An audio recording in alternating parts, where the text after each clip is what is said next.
Pyramid எந்திரங்கள் முக்கியமாக கடையிலேருந்து வாங்குகிற பிரமிட்ஸ்லாம் வைக்கும் பொழுது உங்களுக்கு வாஸ்து மாறுமா அப்படிங்கிறத இது மாதிரி ஒரு ஃபுல் எக்ஸ்ப்ளனேஷனோட உங்களுக்கு இந்த வீடியோவில் நான் கொடுக்க போகிறேன்.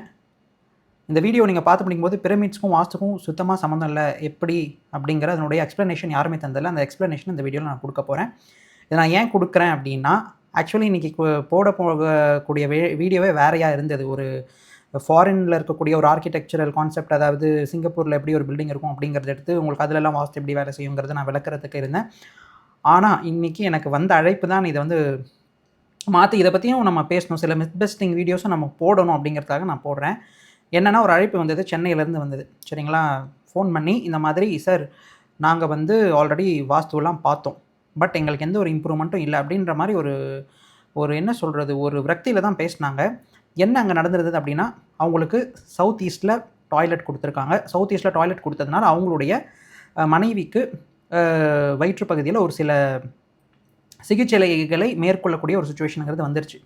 அதனால் இவங்களுக்கு வாஸ்து மேலெல்லாம் அவங்களுக்கு பிலீஃப் கிடையாது. வாஸ்து ரீதியாக ஏதாவது இது இருக்குமோ, எஃபெக்ட்ஸ் இருக்குமோ அப்படின்னு அவங்க பிலீவ் பண்ண ஆரம்பித்து ஒரு கன்சல்டண்ட்டை கூப்பிடுறாங்க. பேர் அதெல்லாம் நம்ம டிஸ்கஸ் பண்ண வேண்டாம், இட்ஸ் நாட் ஆர் ஜாப். கூப்பிட்டோன்னையும் அவங்க என்ன பண்ணுறாங்க அப்படின்னா, பிரமிட் எந்திரம், பிரமிடில் எந்திரம், சரிங்களா? அதாவது ஒரு 9x9 குட்டி குட்டி பிரமிட்ஸாக, அதுக்கப்புறம் அது மேலே ஒரு லேயர், அது மேலே ஒரு 6 எந்திரங்கள், அது மேலே ஒரு 3 குட்டி பிரமிட்ஸ், அது மேலே ஒரு பெரிய பிரமிட். இது மாதிரி ஒரு பிரமிட் எந்திரத்தை நீங்கள் அங்கே எடுத்துகிட்டு போய் தென்கிழக்கு பகுதியில் வச்சுக்கோங்க. சவுத் ஈஸ்ட் கார்னரில் நீங்கள் வச்சுக்கிட்டிங்கன்னா அந்த ஜோனுடைய எனர்ஜியை வந்து அதை ஆம்ப்ளிஃபை பண்ணி தந்து, அதாவது அங்கே இருக்கக்கூடிய எனர்ஜியை கூட்டி, அங்கே இருக்கக்கூடிய அக்னித்தன்மையை டாய்லெட்டே இருந்தாலும் உங்களுக்கு ரீஸ்டோர் பண்ணி தந்துடும். உங்களுக்கு நீங்கள் எதையுமே இடிக்க தேவையில்ல, உடைக்க தேவையில்ல, மாற்ற தேவையில்லன்னு சொல்லிட்டு போயிட்டாங்க.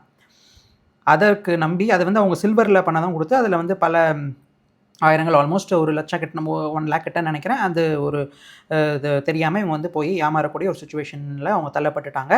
இது ஏன் நடந்தது அப்படின்னா, நான் உங்ககிட்ட பேசும்போது ஒரு விஷயம் தெரிஞ்சுக்கிட்டேன். இன்றைக்கி எல்லாருமே பண்ணக்கூடிய தப்பு என்னென்னா, வீட்டில் எல்லாருக்குமே ஒரு அட்டாச்மெண்ட்டுங்கிறது இருக்குது. நாம் வளர்ந்த வீடு, நாம் கஷ்டப்பட்டு கட்டின வீடு, நம்ம ஆசாசியாக பார்த்து வாங்கின வீடு, இப்போ இதை நம்ம வந்து இடித்து உடச்சி திருத்தணுமா அப்படின்னு நம்ம மனசுக்குள்ளே ஒரு எண்ணம் வருது. அதனால தான் இது மாதிரியான விஷயங்களுக்குள்ளலாம் நம்ம போகிறோம். இந்த மாதிரி விஷயங்களுக்குள்ளே போகிறதுனால நமக்கு என்ன நடக்கும், உண்மையாலே இதெல்லாம் வந்து உண்மையா அப்படிங்கிறத இப்போ நம்ம டெக்குக்குள்ளே போய் ஸ்லைட் டெக்ஸோடு நான் உங்களுக்கு எக்ஸ்பிளைன் பண்ண போகிறேன். ஃபைன்.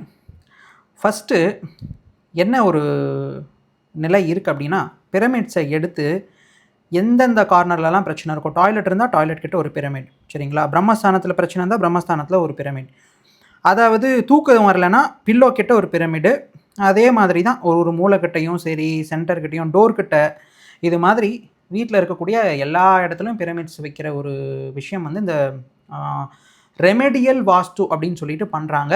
இந்த வீடியோஸ்லாம் நான் போடுறதுக்கு முன்னாடி நான் ஒரு 1 year பிரேக் எடுத்தேன் இல்லைங்களா சேனலில்.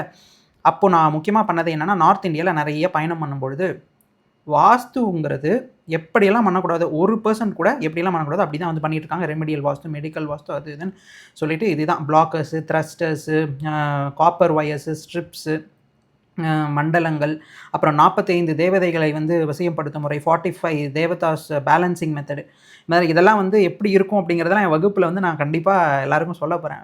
நான் நடத்தக்கூடிய வகுப்பில், ஜூலை மாதம் நடத்தக்கூடிய வகுப்பில் இதெல்லாம் என்ன, இதெல்லாம் உண்மையாக வேலை செய்யுமான்னு, இப்போ எப்படி ஒரு பிரமிடுக்கு நான் சொல்லணும் அதெல்லாம் வந்து உங்களுக்கு சொல்ல போகிறேன். அது மட்டும் இல்லாமல் பொதுவெளியிலையும் நிறைய கருத்துக்களை நான் கொண்டு வர போகிறேன், சரிங்களா? முக்கியமாக இந்த மாதிரி இடத்துல தான் இது வந்து இருக்குது. இது ஏன் அப்படி அவங்க நினைக்கிறாங்க அப்படிங்கிறத நம்ம பார்ப்போம். இப்போ இந்த பிரமிட்ஸ் வந்து வைக்கிறதுனால இந்த முக்கோண அமைப்பில் ஒவ்வொரு சைடும் இருந்து இதனுடைய கூர்மையான இந்த முனைகள் அந்த எனர்ஜியை பேலன்ஸ் பண்ணும் அப்படின்னு நம்பப்படுறாங்க. ஏன்னா இது எங்கேருந்து வருதுன்னா, ஈஜிப்டில் பிரமிட்ஸை வந்து ஸ்ட்ரக்சரல் இன்டெகிரிட்டிக்காக யூஸ் பண்ணாங்க. பட் அதை எடுத்துகிட்டு வந்து அதில் வந்து ஒரு சில சயின்டிஃபிக் தியரி அது இதுன்னு போய் அது நிறைய குழப்பி கடைசியில் எடுத்துகிட்டு வந்து அதை இங்கே வரைக்கும் அப்ளை பண்ணுறாங்க. இந்த பிரமிட்ஸை வைக்கும்போது அங்கே இருக்க எனர்ஜி அது தூக்கி கொடுக்கும்னு நம்புகிறாங்க. ஆனால் உண்மையாலே அது உண்மையா, ஏன் வந்து இது போய் அப்படிங்கிறத, வாஸ்துனா என்ன, பஞ்சபூதங்களுக்கும் நமக்கும் எப்படி தொடர்பு, எல்லாத்தையும் இப்போ நம்ம பார்க்க போகிறோம். ஃபைன். என்னை பொறுத்த வரைக்கும் இது வந்து ஜஸ்ட் ஒரு ஷேப்பு, இது ஜஸ்ட் ஒரு ஆப்ஜெக்ட், அவ்வளோதான். அதை தாண்டி எதுவுமே இது வந்து கிடையாது, சரிங்களா? உண்மையாகவே ஒரு கட்டிட அமைப்புங்கிறது, வாஸ்துங்கிறது என்ன அப்படின்னா, ஃபஸ்ட்டு திசையின் அடிப்படையை மையமாக கொண்டது தான் வாஸ்து. ஏன்னா ட்ரூ நார்த் எங்கே இருக்குது, உங்களுடைய டைரெக்ஷன்ஸ் எப்படி பிரியுது, ஸோ அதை பேஸ் பண்ணி ஒவ்வொரு டைரக்ஷன்ஸும் உங்கள் வாழ்க்கையில் என்ன பகுதிகளை தீர்மானிக்குது அப்படிங்கிறதெல்லாம் தான் வாஸ்து. சரிங்களா? அதில் முக்கியமாக சூரிய வெளிச்சம் எவ்வளவு கிடைக்குது, உள்ள ஏர் ஃப்ளோ எப்படி இருக்குது, ஸ்லோப் லெவல்ஸ் எப்படி இருக்குது, வாட்டர் சர்க்குலேஷன் கரெக்டாக இருக்கா இல்லையா, அது மட்டும் இல்லாமல் வெயிட் டிஸ்ட்ரிபியூஷன் ஒவ்வொரு இடத்துலையும் வீட்டில் நம்ம வந்து எப்படி கொடுத்துருக்கோம், நேச்சுரலாகவே நம்மளுடைய வீட்டில் எந்தெந்த மாதிரியாக இதெல்லாம் வந்து நம்ம பிரித்தோம் அப்படின்னா நம்மளுடைய கான்ஷியஸ்னஸ்ங்கிறத ஆல்டர் பண்ணி நம்மளுடைய தாட்ஸு நம்மளுடைய லைஃப் பேட்டர்ன்ஸ் இருக்கும் அப்படிங்கிறத டீல் பண்ணக்கூடிய, நான் சயின்ஸுன்னு சொல்ல மாட்டேன், ஒரு மாபெரும் விஷயம்தான் வாஸ்து. சயின்ஸ்னாலே ஒரு சில விஷயங்களை புரிஞ்சுக்க முடியாது. சரிங்களா? அதையும் இந்த இதில் வந்து நான் சொல்கிறேன். ஏன் வந்து சயின்ஸ்னால ஒரு சில விஷயத்தை வாஸ்துவிலேருந்து எடுத்துகிட்டு வர முடியலை அப்படிங்கிறதையும் நான் உங்களுக்கு சொல்ல போகிறேன். ஃபைன். உண்மையாக இன்னொரு விஷயம் என்ன அப்படின்னா, அதுதான் இந்த பாரத்துக்கு இங்கே ஒரு நான் வடகிழக்கு பாரத்துக்கு இந்த பிரமிடை இங்கே வைக்கிறது, அது மட்டும் இல்லாமல் இந்த வெட்டு சரி பண்ணுறதுக்கு ஸ்ப்ளே கட் ஆகட்டும், போர்ட்டிகோ கட்ஸுக்கும் இந்த பிரமிட்ஸ் எடுத்துகிட்டு போய் இங்கே கொடுக்குறது, அது நான் சொன்ன மாதிரி ஸ்லாண்டிங் ப்ரொஜெக்ஷன்ஸ்னு சொல்லுவாங்க. இதை தாழ்வாரங்கள், அதுவே ஒரு பெரிய சப்ஜெக்ட். தாழ்வாரங்கள் எப்படி வரணும், மேற்கில் எப்படி வரணும், ஸ்லாண்டிங் ப்ரொஜெக்ஷன்ஸ், இதெல்லாம் வந்து வாஸ்து வகுப்பில் நம்ம எடுக்க போகிறோம் ஜூலை. நீங்கள் வந்து கலந்து யூ கேன் ஆல்சோ நோ. சரிங்களா? விருப்பப்படுறவங்க இந்த குரூப்பில் நான் கொடுத்துருக்கேன், you can just join the group. அதில் அனௌன்ஸ்மெண்ட்ஸ்லாம் பண்ணுவோம், அதுக்கேற்ற மாதிரி you can join. Okay fine. அதுக்கப்புறம் முக்கியமாக டாய்லெட் இந்த மாதிரி இடத்துலலாம் இதை வந்து கொடுக்குறாங்க. பட் உண்மையாலே இதெல்லாம் வந்து ஏதாவது மாற்றுமா அப்படின்னா கிடையவே கிடையாது. It never changes anything. So உண்மையாலே ஒரு வாஸ்து நான் என்ன அப்படின்னா பேசிக்கான விஷயங்களை இதில் நான் கொடுத்துருக்கேன்.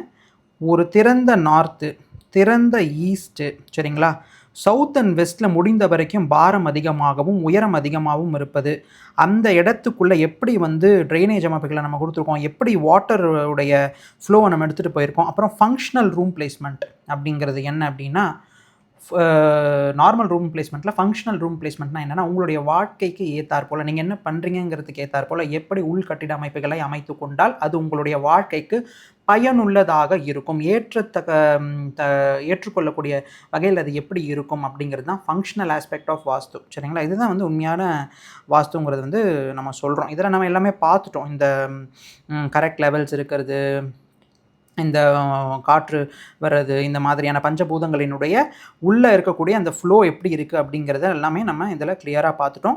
என்றைக்குமே நல்லா தெரிஞ்சுக்கோங்க, ஆப்ஜெக்டை வச்சு நீங்கள் ஒரு வீட்டினுடைய வாஸ்துவை நீங்கள் மாற்றணும்னு நினைக்கிறீங்கன்னா அது உங்களால் முடியவே முடியாது.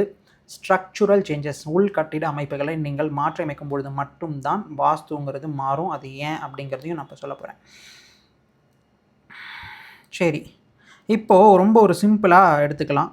நமக்கு இருக்கக்கூடிய உணர்வு, இந்த பார்வையாகட்டும், ஸ்மெல், டச்சு, ஹியரிங், இது எல்லாமே நீங்கள் எடுத்துக்கிட்டிங்கன்னா ஹார்மோனல் ரெகுலேஷன்ஸ்லேருந்து எல்லாமே எதனால் நமக்கு பாதிக்கப்படுது அப்படின்னா, ஹவு அந்த பஞ்சபூதங்கள் வீட்டில் நம்மளை எப்படி ஆட்டி படைக்குது அப்படிங்கிறத வச்சு தான் நமக்கு இதெல்லாமே நம்ம வீட்டில் வாழும்போது நமக்கு இயங்கும். நம்மளோட சிர்காடியன் ரிதம் எப்படி இருக்குது, ஹார்மோனல் ரெகுலேஷன்ஸ் எப்படி இருக்குது, இந்த மாதிரியான விஷயங்களை நம்ம பார்க்கும் பொழுது மட்டும்தான் நமக்கு வாஸ்துங்கிறதுனுடைய உள் தத்துவங்கிறது வந்து புரியும். இன்னொன்று, சயின்ஸ்னால் ஏன் வந்து வாஸ்துவை வந்து ஃபுல்லாக புரிஞ்சிக்க முடியாது அப்படிங்கிறதையும் நான் உங்களுக்கு சொல்கிறேன். ஸோ இங்கே பாருங்கள், இது வந்து நம்ம எல்லாருக்குமே தெரியும். நிலத்தத்துவத்திலிருந்து எப்படி என்னென்ன பாகங்கள் நமக்கு வந்து ஒவ்வொரு பஞ்சபூதங்களும் நம்மளுடைய உடம்பில் இருக்கக்கூடிய என்னென்ன விஷயங்களை வந்து பேசிக் லெவலில் நமக்கு எடுத்து தருது அப்படிங்கிறத இதில் நான் கொடுத்துருக்கேன். இதை நான் எக்ஸ்பிளைன் பண்ண போகிறதுல இது வந்து ரொம்ப ரொம்ப செல்ஃப் அண்டர்ஸ்டாண்டிங் ஸ்லைடாக தான் இருக்கும். ஸோ இதை ஜஸ்ட் நான் காமிக்கிறேன், நீங்கள் இந்த இடத்துல பாஸ் பண்ணி நீங்கள் வந்து பார்த்துக்கோங்க. ஓகே, உண்மையாலே பஞ்சபூதங்கள் எப்படி சார், ஓகே நீங்கள் இதெல்லாம் சொல்கிறீங்க, ஆனால் பஞ்சபூதங்கள் வந்து எப்படி, நான் ஒரு கிழக்க திறக்கிறேன்னா எப்படி எனக்கு மேரேஜ் பண்ணி வைக்கிது, இப்போ நான் ஒரு வடக்க திறக்கிறேன்னா எப்படி எனக்கு ஒரு ஆளை வந்து அறிமுகப்படுத்துது, மேற்க திறக்கிறேன்னா எப்படி எனக்கு ஒரு ஓவர்சீஸ்லேருந்து ஒரு இன்வெஸ்ட்மெண்ட் எடுத்துகிட்டு வருது அப்படின்னா, அதுக்கு தான் நான் இங்கே சொல்கிறேன். வாஸ்துவில் எல்லாத்துக்கும் ஒரு பஞ்சபூதங்களை கொடுத்தாங்க. ஆனால் பிரம்மஸ்தானத்துக்குன்னு பார்த்தீங்க அப்படின்னா ஓப்பனாக ஆகாயம் முழுவதும் அதில் சம்மந்தப்பட்டிருக்குன்னு சொல்லிட்டாங்க. ஆகாயத்தில் இருக்கக்கூடிய கிரகங்களினுடைய சுழற்சி முறைக்கு ஏற்றாற் போல் பஞ்சபூதங்களின் கட்டுப்பாட்டில் நம்மளுடைய மனித வாழ்க்கையில் நம்ம யாரை தீர்மானிக்கிறோம், நம்ம யாரை பார்க்க போகிறோம், யாரை பார்க்க மாட்டோங்கிற அனைத்து விஷயங்களையும் இந்த வாஸ்துங்கிறது நமக்கு தீர்மானிக்கும். இதை சயின்டிஃபிக் வேர்ல்டுனால கம்ப்ளீட்டாக அண்டர்ஸ்டாண்ட் பண்ணி இதை வந்து கொடுக்க முடியாது. ஏன்னா science is a systematic understanding, புரியுதுங்களா? அதில் இது மாதிரி விஷயங்களை படிக்கிறதுக்கு தேவையான கருவிகள், அந்த லேபரேட்டரி செட்டப்ஸ் எதுவுமே கிடையாது. இப்போலாம் வந்து குவாண்டம் ஃபிசிக்ஸ், மெட்டாஃபிசிக்ஸ்ன்னு சொல்லிட்டு மேக்னெட்டோ என்செஃபலோகிராஃபி நம்மளுடைய உடம்பை சுற்றி பயோமேக்னெட்டிக் வேவ்ஸ்லாம் எப்படி இயங்குது, நம்மளுடைய தாட் ப்ராசஸ் எல்லாம் எப்படி நமக்கு மாறுது, இதெல்லாமே வந்து நிறைய படிக்கிறாங்க. அதை பற்றி நான் ரொம்ப டெக்னிக்கலாக சொன்னேன்னு வைங்களேன், ஜங்கியன் சைக்காலஜி, லா ஆஃப் சிங்க்ரனிசிட்டி, இதெல்லாம் நான் இந்த வீடியோவில் பேசினேன் அப்படின்னா இது ரொம்ப பெருசாக போய்டும். அதுக்கப்புறம் ரொம்ப புரியாத மாதிரி ஆகிடும். ரொம்ப சிம்பிளாக புரிஞ்சுக்கோங்க. உங்களுடைய வாழ்க்கையில் நம்மளோட பஞ்சபூதங்களில் எல்லா மூலைகளுக்கும் ஒரு பஞ்சபூதங்களை கொடுத்தாங்க. ஆனால் ஆகாயம் மட்டும் பிரம்மஸ்தானத்துடன் தொடர்பு கொண்ட ஒரு விஷயமாக இருக்குது அப்படின்றத சொல்லிட்டு, ஆகாயம்ங்கிறது நம்மளால் கட்டுப்படுத்த முடியாது. நாம் வானத்தில் இருக்கக்கூடிய சோலார் சிஸ்டமில் இருக்கக்கூடிய பூமியில் ஒரு சின்ன புள்ளியாக இங்கே ஒரு மனிதர்களாக நம்ம வாழ்ந்து கொண்டு இருக்கின்றோம். வானத்தில் ஏற்படக்கூடிய கிரக சுழற்சி முறைகளும் நாம் அந்த வாழ்க்கையில் பஞ்சபூதங்களினுடைய மாறுதல்களும் எந்த பஞ்சபூதங்களை நம்ம எப்படி நம்ம வீட்டில் பிடிச்சு வச்சுருக்கோம், பஞ்சபூதங்களின் பிடிமானங்களும் நீங்கள் வந்து ஒரு நார்மலாக வாழ்கிறத விட்டுட்டு உங்களுக்குன்னு ஒரு 4 கார்னர்ஸை எழுப்பி நீங்கள் ஒரு வீடுன்னு கட்டிட்டீங்க அப்படின்னாலே அந்த பஞ்சபூதங்கள் அங்கே எப்படி உங்களுடைய தாட் ப்ராசஸை மாற்றும், உங்களுக்கு உடைய வாழ்க்கையில் நடக்கக்கூடிய நிகழ்வுகளை எப்படி மாற்றும் ஒரு அமைப்பில் அது இருக்குது அப்படிங்கிறது தான் வாஸ்து. ஸோ வாஸ்துங்கிறது உண்மையா அப்படின்னா 100% உண்மை. அது ஏன் வந்து பொய்யாக்கப்படுது அப்படின்னா, இந்த மாதிரி பிரமிடுகள் இந்த மாதிரியான விஷயங்களெல்லாம் நீங்கள் வைக்கும் பொழுது உண்மையாலே உங்களுக்கு பண நஷ்டம், பண ஏமாற்றம் ஒன்று தான் மிஞ்சுமே ஒழிய ரெமெடியலாக அது ஒன்றுமே உங்களுக்கு பண்ணாது. வாஸ்து ரீதியாக வாஸ்துவில் ரெமெடிங்கிற ஒன்று கிடையாது. இது வந்து ஒரு கர்மா பேலன்சிங் தியரி மாதிரி, புரியுதுங்களா? இதெல்லாம் வந்து இன்னும் ரொம்ப டீப்பாக நம்ம வகுப்பில் வந்து சொல்கிறோம். இன்ட்ரெஸ்டடாக இருக்கவங்க இந்த குரூப்பில், இந்த டிஸ்கிரிப்ஷனில் நான் குரூப் லிங்க் கொடுத்துருக்கேன், நீங்கள் வந்து ஜாயின் பண்ணிக்கலாம். இது மாதிரி மித் பஸ்டிங் வீடியோஸ் நிறைய வந்து வரப்போகுது. இந்த நியூமராலஜி இதில் வந்து நம்பர்ஸ் வச்சுக்கனால வீட்டினுடைய தன்மை மாறுமா, இதெல்லாம் வந்து அது மட்டும் இல்லாமல் இந்த யானை மனை, பசு மனை, சிம்ம மனை, ஒரு குழி பொருத்தத்தை வச்சு இந்த லக்னத்தை வச்சு இப்படி பார்க்குறது, இதுக்கும் வாஸ்துக்கும் சம்மந்தம் உண்டா, இதெல்லாம் வந்து நம்ம கண்டிப்பாக நிறைய வந்து டிஸ்கஸ் பண்ண போகிறோம். Until then stay tune, take care. உங்கள் பாலன்.